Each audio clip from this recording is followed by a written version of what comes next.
Hello, everyone. Welcome to 4BC from the stands, chatting to anyone and everyone who is anyone in Queensland sport. And I'm excited today to chat to a man who you can, certainly in rugby league, but in Queensland sport generally, you could say is Queensland sport. He's certainly the Queensland spirit, the CEO of the QRL, Ben Ikin. Benny, thanks for your time today.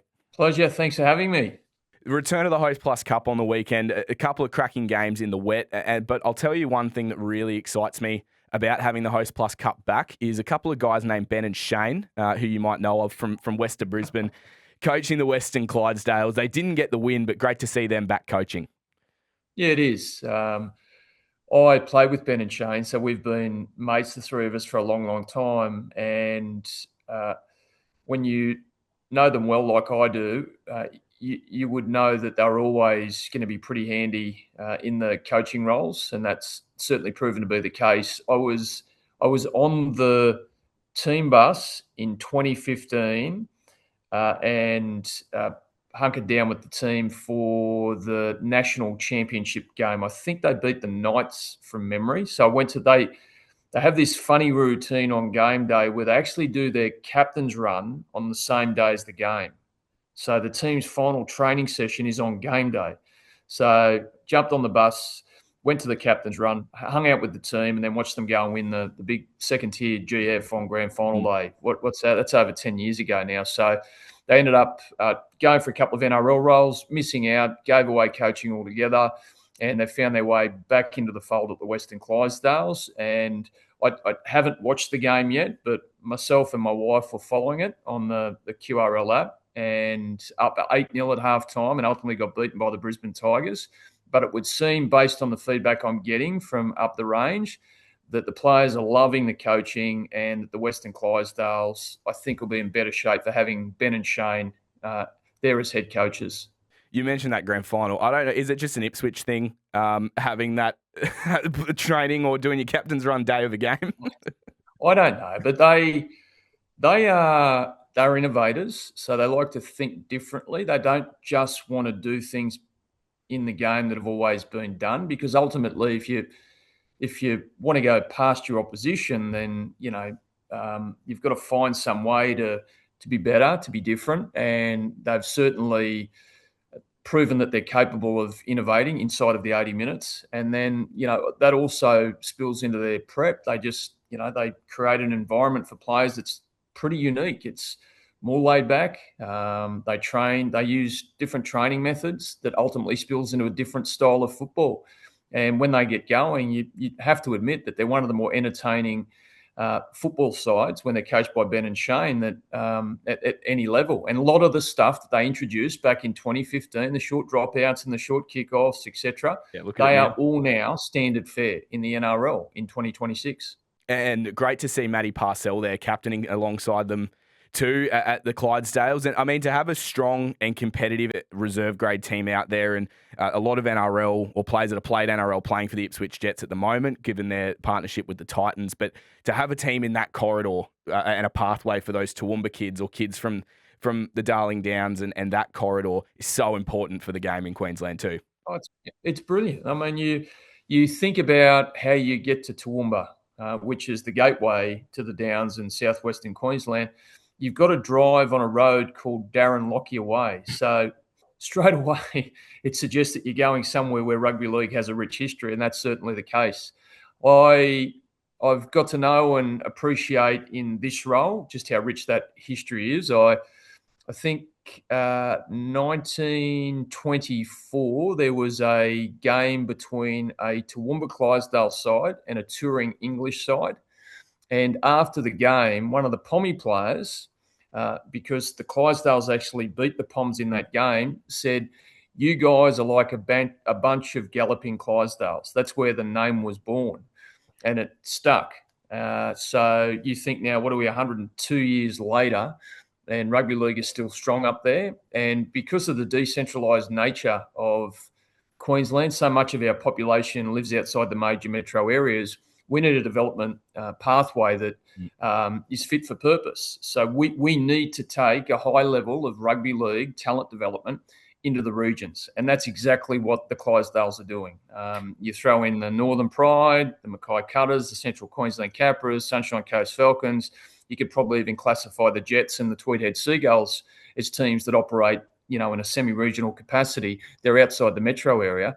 And what that does, clubs like the Western Clydesdales in their region mean that, young boys and girls who have have dreams to one day play NRL and NRLW, they don't have to leave the region to get what they need to go after that dream. And when we're talking, especially in the next couple of years, expansion, that's the role of things like the Hostplus Cup and New South Wales Rugby League, and all the way down to grassroots, having those pathways for players to go through, because it's 60 new NRL spots, 60 odd SG ball or jersey flag reserve grade spots that are going to need to be filled. And that's the importance of having these teams and these pathways set up for players to make sure that they can get the best opportunity to go as far as they possibly can in the game. Yeah, that's right. And we can develop enough talent. And it's not just players, it's coaches and administrators and match officials. They've all got to come from somewhere. As you introduce new franchises, it's not just the players. Yeah. They have to step into a football program that's chock full of staff. And when the new franchises turn up to play each other, they need someone in the middle with a whistle and a couple on the sideline and maybe one in the bunker officiating. And it's the second-tier competitions where we develop that talent for the elite game. And then let's not forget the underpinning element of community rugby league, because for us here in Queensland, that's 316 clubs across 34 leagues, which this year will probably get close to about 80,000 players. And that entire part of our game is run by, I think we'll hit 25,000 volunteers in 2026 is my tip. Right. And that's the part of our game. That's the place where young boys and girls come to the game, fall in love with the game, and stay in love with the game. They step into a fun, safe environment where they get to play with their mates. And the more of those kids that are coming to our game and having a good experience, the longer they'll stay in the game, which means then all of those Queensland Cup clubs, whether they're running male or female programs, they've got a bigger base to select from. And once they step into the pathway, they get developed, they end up in the elite game. And then Peter V'landys and the ARL Commission, they go and sell that thing for as much as they can get. And then the job of the QRL is to make sure that we're getting the right share of that revenue to come back down and continue to invest so this thing is a healthy ecosystem from top to bottom. It is an ecosystem, and everyone needs each other across this game. It brought me to something I want to ask you about, is the broadcast deal potentially coming up, and I know there's been discussion about it being split across certain platforms, whatever it might be. But what do you want to see out of that broadcast deal coming back into organisations like the Queensland Rugby League, New South Wales Rugby League, and particularly when it's coming at a time where we've got expansion too? The role of the states is exceptionally important in continuing to fill that nursery while also making the most of the money that the NRL's getting and the ARL Commission are getting from a new broadcast deal. Yeah, so we effectively just want our fair share, which, to be frank, was something we had to fight for previously. But we've built a pretty good relationship, the QRL, with the NRL and ARL Commission. We're only down there a month ago presenting the state of the game up here in Queensland, helping them understand how Queensland looks different from New South Wales, looks different from Victoria and even WA, the other emerging states and affiliates. But the job of the QRL is to sort of go after its own mission, which is led by the QRL board and the executive with all of our staff, and that is to make rugby league across Queensland strong, safe and accessible. And sitting in behind that mission is a whole lot of activities that form part of our strategy that come at a cost. And we just, in pursuit of that mission, need to make sure that we've got everything on the page that we know we need to be doing to make sure the game is strong, safe and accessible. We cost that up, and then that goes into a funding request. Then I jump on a plane and fly down to Sydney and then fight to get that share of money. There's no link between what we get and how much they generate in the broadcast rights deal. Those two things are mutually exclusive. So he can do the biggest deal in the world, but what we're doing is trying to hatch a plan to say, listen, up here, if you want this game to remain the dominant code and even widen the gap between us and whoever else is operating in Queensland, these are the things we need to do, and this is how much it's going to cost. And we saw one of the benefits of having one of that great system on the weekend playing for the Dolphins. Brent Wolfe making his debut. I mean, he played a decade in Queensland Cup, Hostplus Cup, had ACL injuries, shoulder reconstructions, made his debut on the weekend. It's just one of those great stories that comes from the Hostplus Cup and having that system set up. Yeah, it's not just a place for aspiring talent, having their first crack.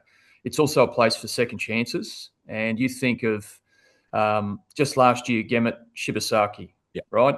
I mean, he was at the Townsville Blackhawks, and then within 12 months, he was back in an NRL team. He'd won a premiership. He got selected for Queensland, won an Origin series, and then toured with a winning Kangaroos side. I don't know if that's a better example of what our competition can provide in terms of second chances. Nico Hines fell out of, I think it was the Manly system. When he was younger, he came up and played for the Mackay Cutters, found his groove again, got back into the NRL via the Melbourne Storm, and ultimately Cronulla Sharks won a Dally M medal. I mean, that's what's possible.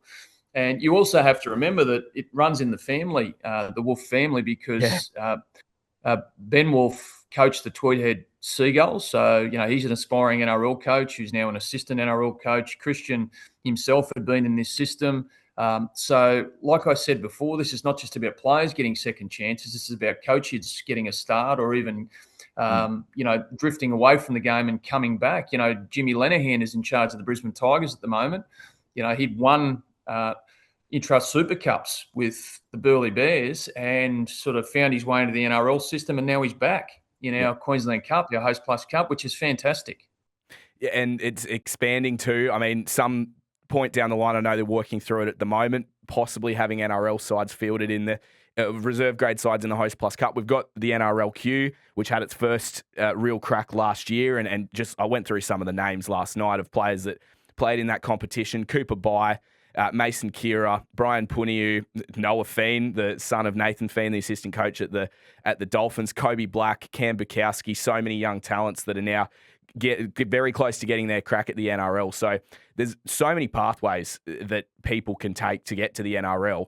And it's just about having, and the work that the QRL are doing at the moment is all about having that flowing in so that the game at the top level is then coming back down and helping out the game at the bottom, at the grassroots level. Yeah. And Sam, I should say, it's probably important to get out here in this conversation, is that if you even smell like you can play NRL or NRLW one day, the recruitment guys will find you.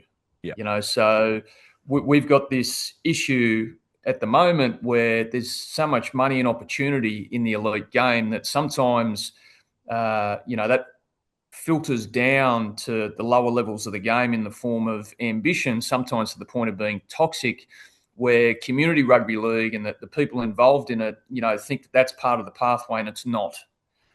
So parents and young coaches and volunteers just need to be rest assured that if there's someone in a community team or a community club, or, just turning up to play rugby league, to be with their mates and have fun, that it doesn't need to be any more than that.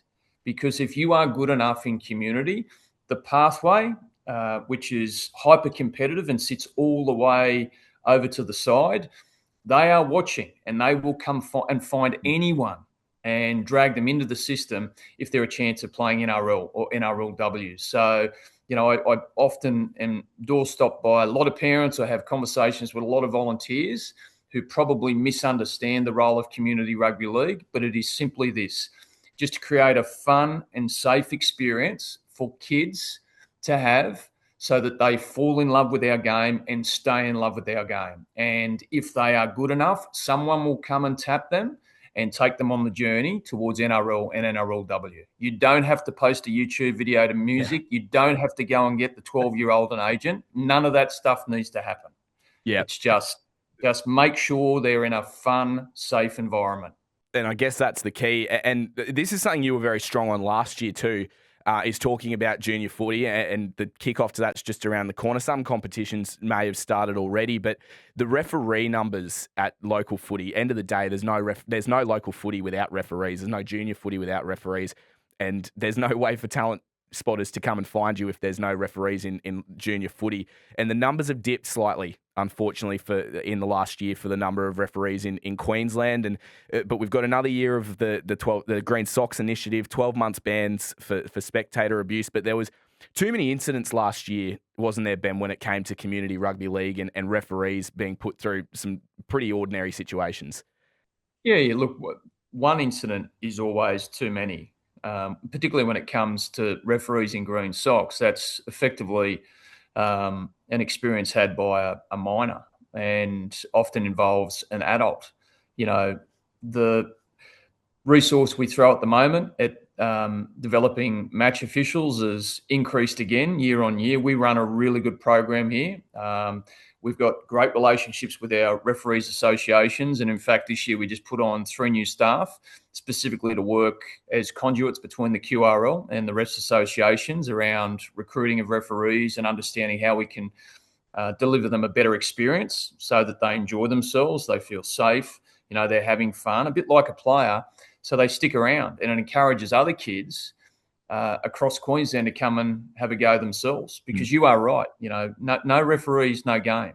And it's important to remember that while as the governing body, we can put a whole lot of policy in place, we can do a whole lot of education, we can run a whole lot of marketing to sort of recruit more referees, but this is a whole of game solution required here, which includes parents. So when you are turning up at junior sport, not just rugby league, when you are turning up at junior sport and there's a kid in the middle with a whistle, under no circumstances do you have the right to make that young person feel smaller or feel unsafe. It's just common decency, isn't it? And unfortunately, we saw too many incidents last year, but we'll see improvements hopefully in the coming years and more referees coming into the game. Just before we wrap up, I've got a quick hypothetical for you, Benny. There's a small matter of the Perth Bears coming into the competition next year. You're a favourite son of the North Sydney Bears. If they come to you... favourite. No? You put him in the league with Billy Moore and Gary Larson and Greg Florimo. I don't want to be... I'm not in that esteemed company, but I did play for the club, yes, and I loved my time there. I think you've certainly got esteem, not only from what you did at the club, but now. If they come to you at some point and offer you a role in the club over in Perth and the expansion club over there, would you accept it? Would you think about it? Or are you firmly stuck here in Queensland? The very long drive to work, Sam. Okay? I live in Brisbane. I'm committed to my current role. And look, I've never really thought that far ahead, but when the time comes and the QRL have had enough of me or I've had enough of the QRL, whichever way it goes, then me and my wife and sit down and have a chat and figure out what we want to do next. But look, on the whole, what I'm most excited about is that the Bears are back. Like I spent some time with Greg Florimo and Billy Moore not long after the announcement that the Bears brand and history was going to be attached to this Perth franchise. When I first saw Billy, he was floating, and then I ended up running into Greg Florimo at a New South Wales Rugby League event, and I hadn't seen Flo since the announcement had been made. And when I bumped him, all he did was look at me and put his hands out for a hug. It was just a pretty special moment, particularly for those guys that just continued to fight for the re-entry of the Bears for the 25 years, and then to know that some of those fans that have been waiting and refused to follow an NRL side in that entire quarter of a century, they've got their team back. I think that's a great thing for rugby league. But Benny Ikin will not be driving to Perth. What is it? 4,000 Ks more than that? Probably. A little bit more than that. 5 days worth. Yeah. Benny, thanks for your time. It's been great chatting to you. So many good things happening in Queensland and rugby league at the moment, and may it continue. Thanks for your time. Thanks, Sam. Good on you, mate.